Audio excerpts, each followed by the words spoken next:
Assalamualaikum warahmatullahi wabarakatuh. Terima kasih untuk teman-teman yang sudah menjawab salam Bu Ika hari ini. Bagaimana kabar teman-teman semua? Alhamdulillah, semoga Allah memang memberkahi keberkahan sehat, keberkahan kebahagiaan untuk teman-teman dari kemarin, hari ini, dan seterusnya.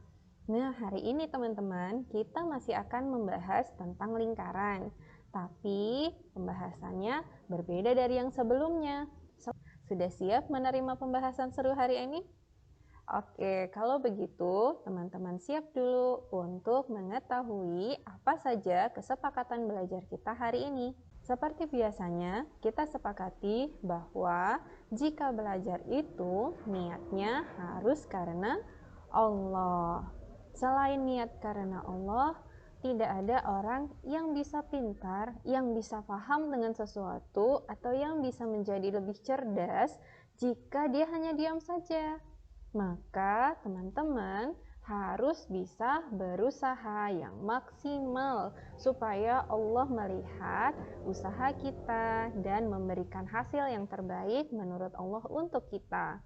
Pada akhirnya, kita tetap harus bersyukur bagaimanapun hasil yang akan kita terima. Ingat ya teman-teman, Allah adalah Tuhan yang menciptakan kita. Allah pasti tahu apa yang terbaik untuk kita. Jadi, bagaimanapun hasilnya, tetap bersyukur ya teman-teman. Oke, supaya teman-teman tidak jenuh ketika belajar, maka kita refreshing sebentar di sesi brainstorming berikut ini. Boom, snap, clap, boom, snap, clap, snap, boom, snap, clap, boom, snap, shh. Boom, snap, clap, boom, snap, clap, snap, boom, snap, clap, boom, snap, shh. Boom, snap, clap, boom, snap, clap, snap, boom, snap, clap, boom, snap, shh. Alhamdulillah, tadi sudah brainstorming ya teman-teman. Semoga teman-teman menjadi lebih semangat dan lebih fresh sekarang untuk bisa menerima informasi yang seru di hari ini. Nah, teman-teman, kalau kita mempelajari sesuatu, kita harus mempertimbangkan keseimbangannya. Benar ya? Oke, dalam matematika juga butuh keseimbangan agar apa yang sudah teman-teman dapatkan atau teori yang sudah teman-teman dapatkan bisa teman-teman aplikasikan dalam keseharian. Nah, teori itu sendiri biasanya isinya apa kalau di matematika? Benar sekali. Kalau teorinya biasanya disajikan dalam bentuk rumus, sedangkan aplikasinya akan terlihat, bisakah teman-teman menerapkannya dalam bentuk studi kasus. Oke, jadi kalau kita belajar matematika nggak cuma sekedar tahu apa rumusnya, tapi juga bisa mengaplikasikannya. Selanjutnya, teman-teman juga perlu memahami tahapan apa yang akan teman-teman lalui untuk bisa menguasai materi pada pelajaran matematika.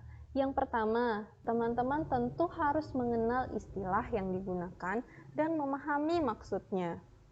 Kemudian di langkah yang kedua, teman-teman juga perlu mengetahui rumus dan tahapan penyelesaiannya dengan baik. Yang ketiga, teman-teman sangat perlu untuk teliti membaca instruksi dan informasi yang disajikan di soal. Kalau dalam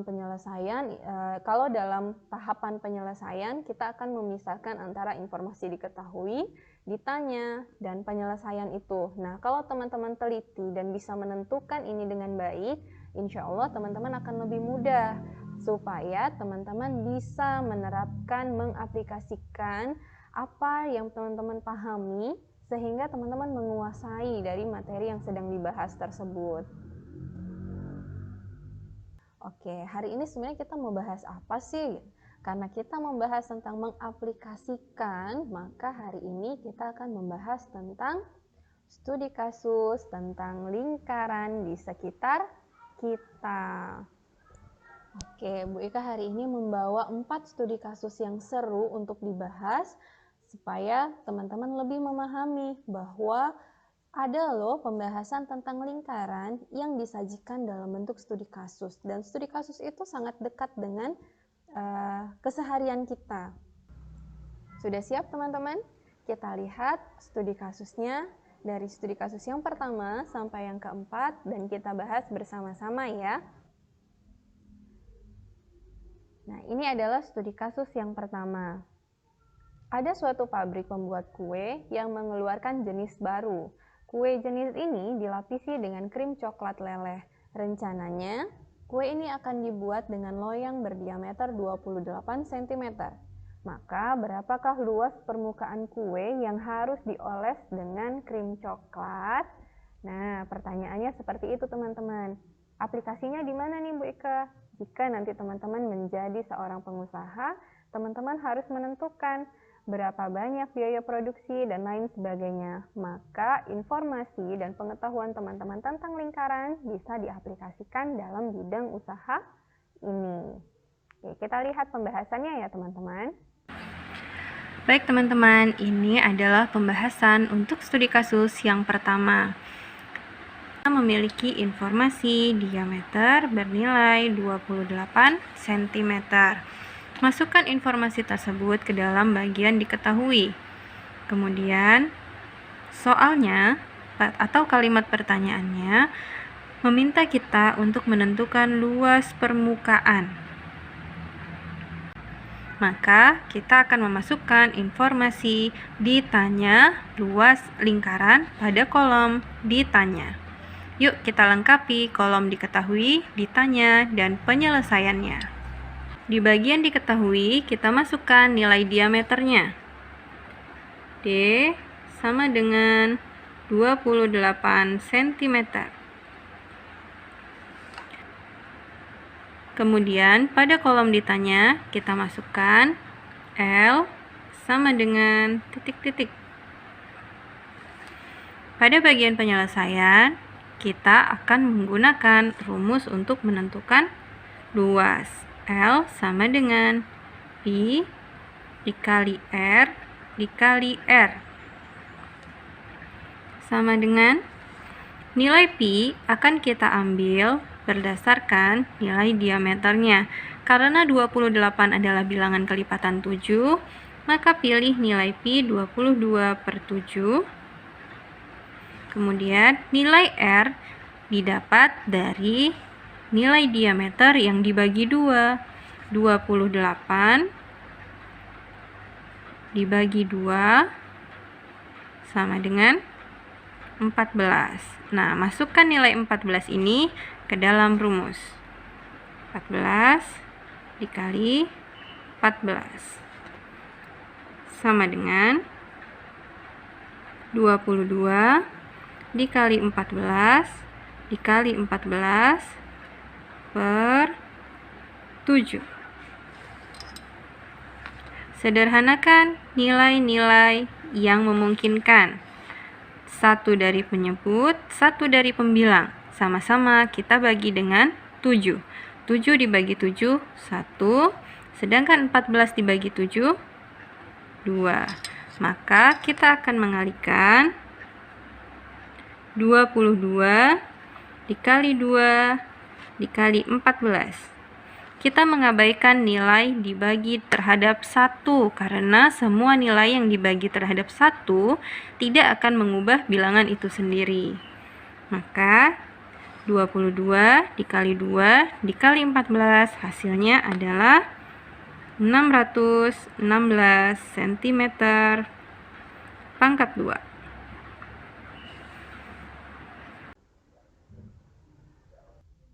Barakallah, sudah berhasil menyelesaikan studi kasus yang pertama. Kalau gitu kita lanjut ke studi kasus yang kedua. Kira-kira ada pembahasan tentang apa ya? Oke, ini adalah studi kasus yang kedua. Ada seorang pelari profesional yang selalu meluangkan waktu untuk berlari setiap hari sebagai bentuk latihan yang berkelanjutan. Ia memanfaatkan area taman kota di dekat rumahnya. Area taman yang berbentuk lingkaran tersebut memiliki area khusus pelari di pinggirnya. Jadi area taman kotanya berbentuk lingkaran. Di sepanjang pinggir taman kotanya ada area khusus untuk para pelari. Oke, Jika jari-jari taman tersebut adalah 21 meter dan pelari profesional tersebut selalu mengitari atau selalu memutari taman sebanyak 10 kali setiap sesinya, berapakah panjang lintasan yang telah ditempuh oleh pelari tersebut di setiap sesi? Untuk soal pada studi kasus 2, kita memiliki informasi berupa jari-jari bernilai 21 meter. Akan tetapi, pelari tersebut tidak hanya mengitari taman sebanyak 1 kali, melainkan 10 kali. Ingat teman-teman, tidak hanya 1 kali, tetapi 10 kali. Dengan kata lain, kita akan menentukan nilai 10 kali dari nilai yang akan kita dapatkan. Pertanyaannya adalah menginginkan informasi panjang lintasan. Panjang lintasan dalam pembelajaran ini setara dengan keliling lingkaran. Maka kita akan menentukan keliling lingkaran berdasarkan informasi jari-jari 21 meter dan dilakukan sebanyak 10 kali. Pada kolom diketahui, kita masukkan nilai jari-jari. R sama dengan 21 meter. Kemudian, agar kita tidak lupa, cantumkan juga 10 kali putaran untuk mengingatkan kita bahwa nilai yang diminta adalah 10 kali lipat dari nilai keliling 1 putarannya. Yang ditanya adalah keliling lingkaran. Yang ditanya adalah keliling 10 kali putaran. Sama dengan titik-titik. Oke, kita akan menyelesaikan bersama-sama, tentu saja menggunakan rumus keliling. Keliling lingkaran, rumusnya adalah Pi dikali D. Nilai Pi dipilih berdasarkan nilai jari-jari atau diameter. 21 adalah bilangan kelipatan 7, maka kita pilih nilai Pi 22/7 dikali diameternya. Kita belum memiliki nilai diameter, tapi kita memiliki informasi nilai jari-jari, maka kita akan hitung nilai diameternya dengan mengalikan nilai jari-jari terhadap 2. 21 dikali 2 sama dengan 42. Masukkan nilai 42 ke dalam rumus ini. 42. Satukan nilai pembilang dan penyebutnya. 7. Kemudian sederhanakan nilai-nilai yang memungkinkan. 42 dan 7 bisa sama-sama disederhanakan, sama-sama dibagi 7. 7 dibagi 7 1, sedangkan 42 dibagi 7 adalah 6. Kita hanya perlu mengalihkan 22 dikali 6 sama dengan 132 meter. Nah, nilai ini adalah nilai dari 1 kali putarannya. Sedangkan pertanyaannya menginginkan 10 kali putaran. Jadi,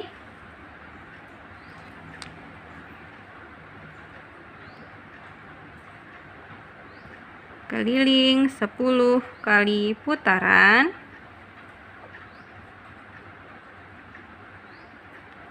sama dengan keliling dikali 10 sama dengan 132 dikali 10 sama dengan 1320 meter. Nah, ini adalah hasil akhir yang ditanyakan oleh soal.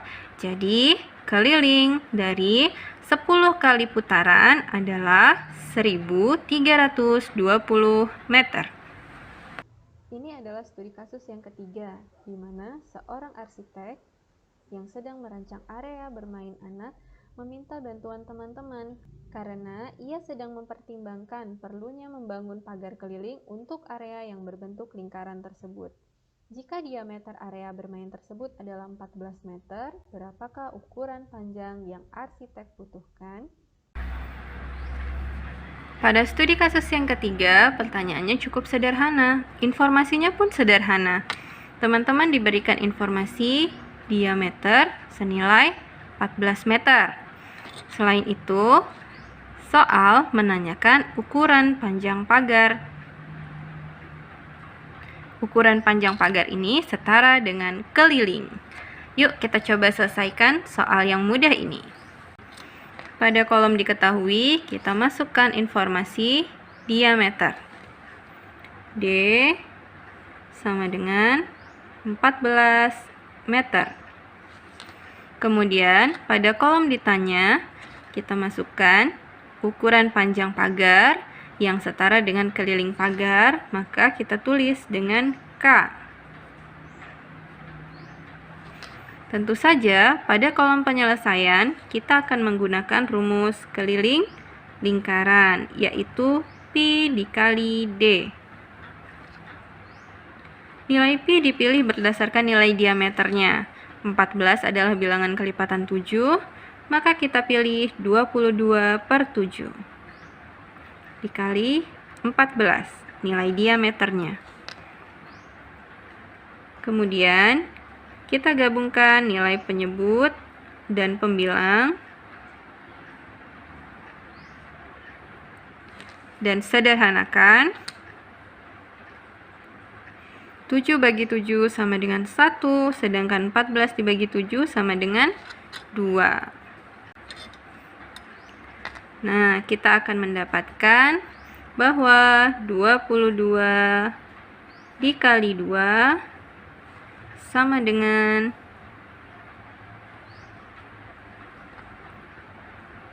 44 meter. Ya, selesai. Soal nomor 3 benar-benar mudah kan teman-teman? Ini adalah studi kasus kita yang terakhir ya teman-teman.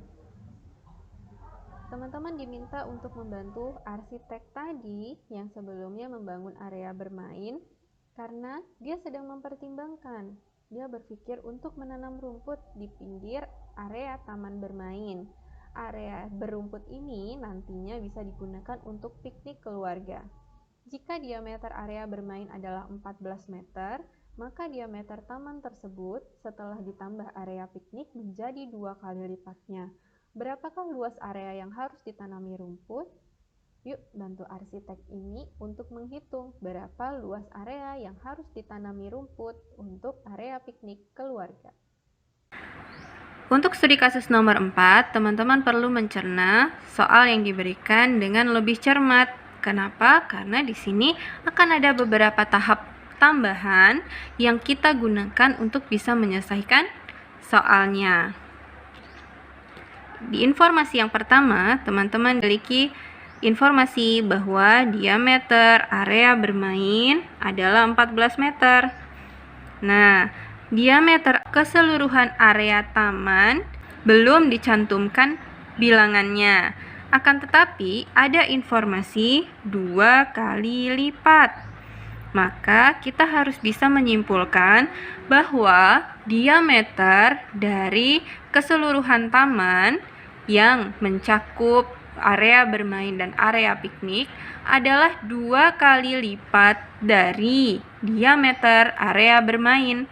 Maka diameter dari keseluruhan taman adalah 14 dikali 2. Selanjutnya, kita diminta untuk menghitung luas area yang harus ditanam rumput. Oke, berarti dia menginginkan luasnya. Oke, tentu saja nanti kita akan menggunakan rumus luas lingkaran. Yuk, kita coba selesaikan bersama. Pada kolom diketahui, kita harus memasukkan informasi diameter sama dengan 14 meter. Akan tetapi, Pada studi kasus ini terdapat dua nilai diameter, sehingga kita perlu membedakan diameter yang pertama dan diameter yang kedua. Teman-teman perlu ingat, diameter 1 atau diameter pertama artinya adalah diameter area bermain. Sedangkan diameter 2 kita singkat dengan D2 adalah diameter dari keseluruhan taman. Selanjutnya kita akan menghitung nilai D2 atau diameter 2. Pada soal disebutkan bahwa D2 adalah 2 kali lipat dari diameter area bermain. Maka kita dapatkan 14 dikali 2 sama dengan 28 meter. Ini adalah informasi diameternya. Soal menginginkan kita menentukan luas. Luas itu rumusnya membutuhkan jari-jari. Yuk kita hitung terlebih dahulu nilai jari-jari dari area 1 dan area 2. R1 atau jari-jari 1 artinya nilai diameter 1 dibagi 2 sama dengan 7 meter. 7 meter adalah jari-jari dari area bermain. Kemudian R2 didapat dari 28 atau nilai diameter 2 dibagi 2 sama dengan 14 meter.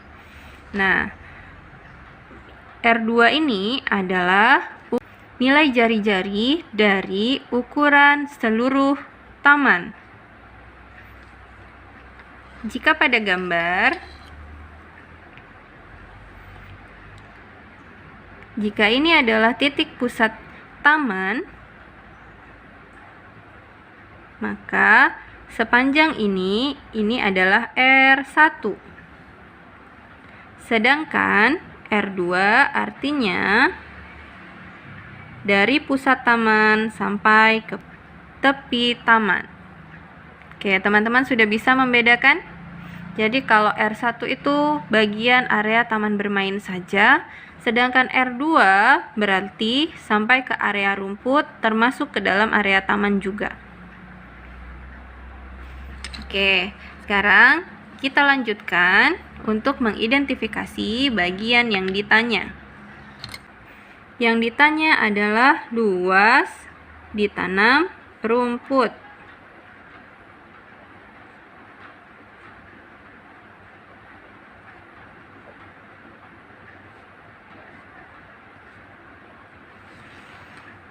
Bagaimana kita bisa menentukan luas yang ditanami rumput?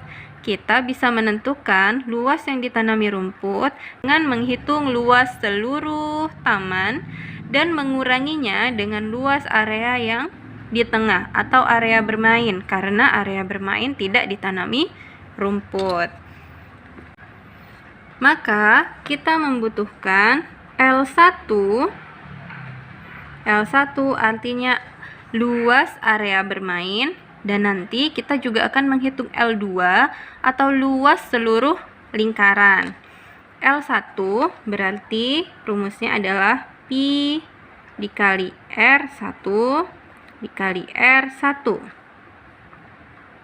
Gunakan Pi 22/7 dikali R1 7 dikali R1 7. Maka kita gabungkan 22 dikali 7 dikali 7 per 7. Sederhanakan nilai-nilainya.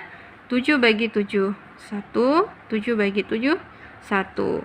Maka kita dapatkan nilai 22 dikali 1 dikali 7.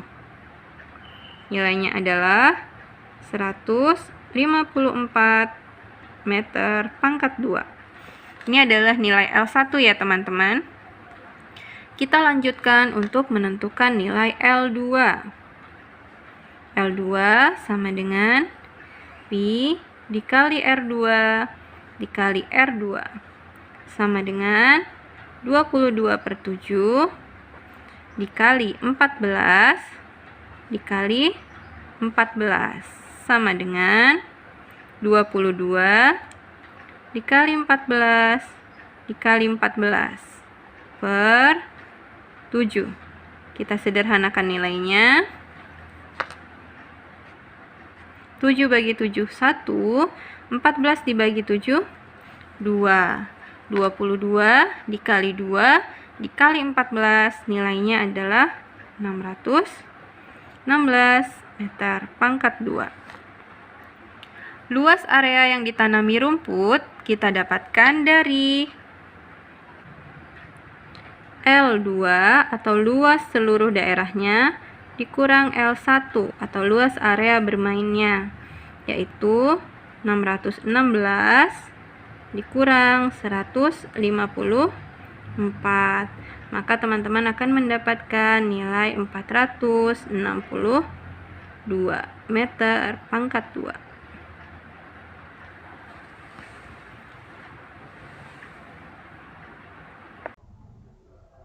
Alhamdulillah, nggak terlalu sulit ya teman-teman. Levelnya medium, tidak terlalu sulit tapi membutuhkan ketelitian teman-teman dalam membaca dan mengambil informasi. Sebelum Bu Ika mencukupkan pertemuan kita hari ini, Bu Ika ingin berpesan kepada teman-teman bahwa akan selalu ada manfaat dari setiap ilmu yang Allah berikan kepada kita. Bu Ika yakin teman-teman bisa cukup memahami bahwa mempelajari matematika ini memiliki banyak manfaat dalam kehidupan teman-teman. Yuk kita pelihara kemampuan kita untuk selalu berpikir positif, ya. Selanjutnya, Bu Ika minta teman-teman juga memiliki semangat untuk mau mencoba. Kalau belum paham atau belum bisa karena 1 atau 2 kali percobaan, tidak masalah teman-teman, wajar kok. Bu Ika juga dulu waktu sekolah belajarnya pelan-pelan, gak bisa langsung segera paham atau langsung bisa menyelesaikan studi kasus yang sulit-sulit. Oke? Nah, semangat untuk mau mencoba terus ini perlu dibarengi dengan semangat don't give up. Jangan mudah menyerah, jangan menyerah. Kalau bisa malah jangan pernah menyerah. Jadi terus mencoba ya teman-teman. Dan yang terakhir, Bu Ika berpesan supaya teman-teman bisa be happy and love math. Jadi kalau lagi belajar matematika, dibikin senang aja. Kalau belajar matematika itu banyak manfaatnya, dan insya Allah teman-teman bisa akan menyukai pelajaran matematika kalau teman-teman menyukai proses belajarnya. Jadi Bu Ika ingin teman-teman menumbuhkan semangat berpikir positif, semangat untuk selalu mencoba, semangat untuk tidak menyerah, dan semangat untuk be happy and love math. Terima kasih untuk perhatian teman-teman di video pembelajaran kali ini. Semoga teman-teman mendapatkan banyak keberkahan ilmu dan pemahaman yang baik. Manfaatkan dengan baik apa yang sudah Allah berikan kepada teman-teman, berkah ilmu dan berkah pemahaman. Kita cukupkan dengan membaca doa kafaratul majlis. Subhanakallahumma wa bihamdika asyhadu an la ilaha illa anta astaghfiruka wa atubu ilaik. Wassalamualaikum warahmatullahi wabarakatuh. Sampai jumpa di pertemuan selanjutnya teman-teman.